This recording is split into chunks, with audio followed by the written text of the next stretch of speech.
really do. It's crazy because I look at some parts and I'm like, wow, this is just like my life. But sometimes, like me and my wife, before I flew out here yesterday, we were talking like we just had like an epiphany, like, oh my gosh, so much stuff has happened. It was when it snowed in Texas, and if it doesn't snow in Texas, and last a week, 8 days ago, it snowed for like 2 days straight, and we didn't leave. We're like, hey, we'll just chill. Our driveway's kind of like on a slant, and it was 3 inches thick of ice. So even in a four-wheel drive, you know how that's just gonna slide out, right? So we're like, we'll just hang out, and we like talked a lot, and we're like, can you believe like we're in Texas? You know, we make $80,000-$90,000 a month off just passive income with our real estate businesses, and we're like, it not like I'm not bragging about money or anything, but that's crazy at our age, you know. It's like it's stupid. It's not stupid, but it's like I sometimes think like, oh well, I had somebody, I'm not even gonna name names, but are like, oh, you're running from your problems out here, and they told me that's why I moved, and it was bugging me for a while, but up until like that's crazy, like those snow days a week or so ago, it's like no, this was the best thing I could have ever done for my family, you know, in my life. So yeah, and she adores you. Yeah. It's nice to have someone who adores you. You know, and I can hardly wait to be a fake grandma. Oh gosh.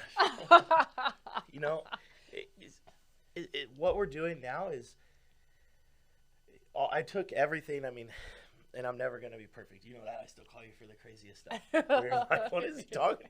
What? You just asked me about a seller question? That like, really, bro? Are you a new agent, right? But I moved to Texas not only to start. I wouldn't say like a fresh slate, but like start something new for myself and my family. You know, there's all the political crap going on in California. That was part of it too, and everything else. But I needed to separate myself from the type of circle that I was in, right? I needed to start going back to church and start doing, and I could have done that out here, yes. But I at the same time, I saw what was wrong in Texas and some of the real estate stuff, and I'm sure a realtor in Texas could listen to this and be like, yeah, idiot, right? But some stuff that I want to fix out there. So my main goal as far as business is to go out there, open a brokerage in Texas, hopefully Signature Real Estate Group Texas. Just saying. And yeah, just saying, I might throw that out there.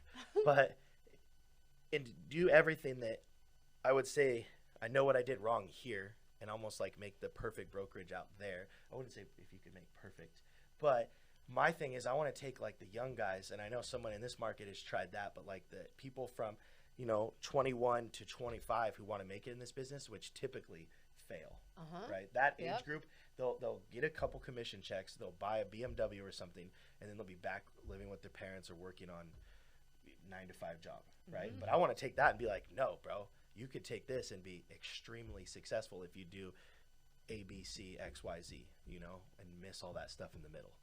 So that's kind of my whole goal for Texas. Well, and that's fantastic because, if you can harness that young man energy or young person energy, like, there's a lot of untapped potential, but I think in today's society, young people need leaders such as yourself to show them the way and show them, hey, don't go there. There's a pitfall over there. Yeah. That's a den of vipers over there. Yeah. Follow me up the mountain. Right. Like they need that, and you have that quality of leadership to you. Yeah. And don't get me wrong. And there's going to be a lot of learning hurdles. I mean, you were talking about them last night. There's a lot of different stuff with Texas, that's different than out here versus out there, that I'm still learning as well. But as far as like my career, that's the whole goal, is to like do the same thing out there. Not necessarily, this is what I was trying to say, not necessarily myself, right? For some reason, I don't feel like I need to sell 200 homes a year in Texas. I would rather have 5 agents that I know, like either young families or younger guys myself, doing that with me along the side, if that makes sense. Not necessarily even a team, but their own career. Yep. So I don't know if that's like a broker spot or like a coach spot or whatever it may fall into.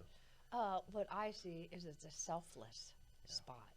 And when I first met you, I might have had to go, selfish, selfless. Which one? Which one we got?